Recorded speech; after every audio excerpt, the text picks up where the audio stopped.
Center. And today we're talking about breast cancer. Get this, 1 in 8 U.S. women who live to be 80 will develop breast cancer at some point in her life. The Charleston Breast Center is a fully accredited center of excellence. Dr. Young Song is here to talk about their 3D mammography and an upcoming wellness event. Thanks so much for being here.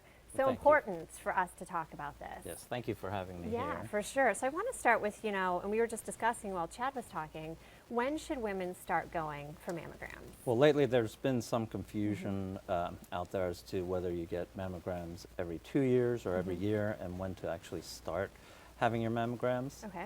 That's only been a recent controversy, but as far as the medical groups, such as the American College of Radiology, the American Cancer Society, and the Society of Breast Imagers, they all still recommend that women starting at age 40 get yearly mammograms. Okay.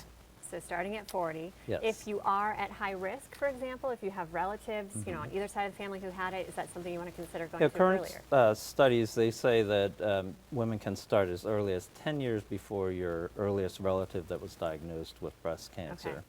So say your mother was diagnosed at age Sure. 40, you can start as early as 30. Okay. And you can still get a baseline mammogram starting at 35. Okay. And why is it so important? What are the numbers of someone who gets the mammogram and catches it early versus someone who doesn't?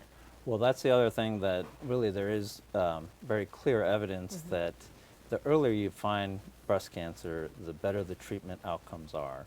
So that has not changed, and everyone who treats breast cancer will agree that the later stage of breast cancer that a woman is found when she is detected with breast cancer, the outcomes are worse. So the earlier you detect a woman with breast cancer, the better the chances of survival.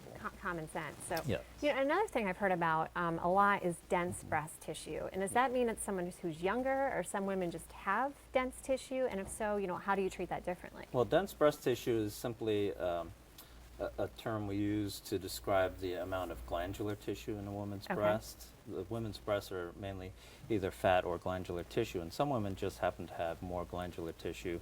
And on mammograms, that comes across as a dense appearance on the mammogram.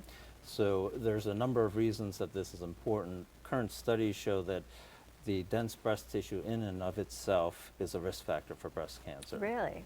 So that, and also the fact that on mammograms, because of the dense breast tissue, it can hide certain lesions and it makes it more difficult to read the mammograms. Okay.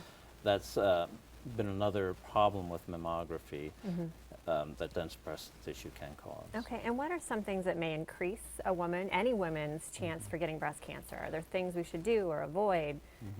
Well, the number one risk factor is just being a woman and having breasts. Sure. 70% of breast cancers are found in women with no family history. Wow. So all the other risk factors increase that level, but every woman is at risk. Okay. So other risk factors would include genetic predispositions. If you have a genetic mutation in the BRCA gene, they have tests for that, especially if you have a strong family history of breast cancer. That also increases your risk factors. So there are a number of online tools that assess your risk, and many of the screening places do assess your risk to help give you an idea of whether you're in a high risk, and you can have other options for screening. And a buzzword that we've heard frequently is this 3D mammogram. What is this, and how is it different or better than what we used to have? So this is a new technology that's coming out.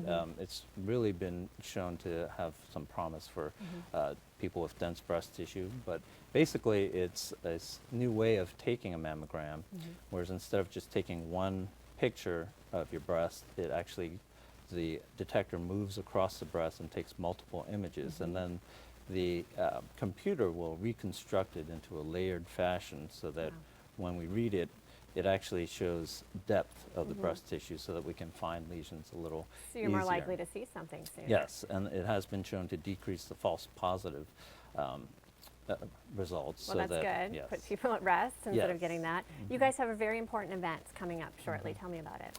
That's the We Got You Covered event at East Cooper and the Charleston Breast Center.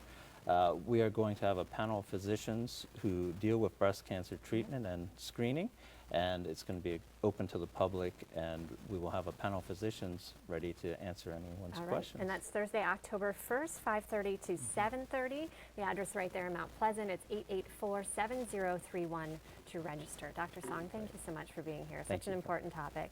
And up next, don't go away. The Home Builders Association's Tour of Homes starts this weekend. We're going to shift gears a little bit. You can see how you can find the new home of your dreams right after this.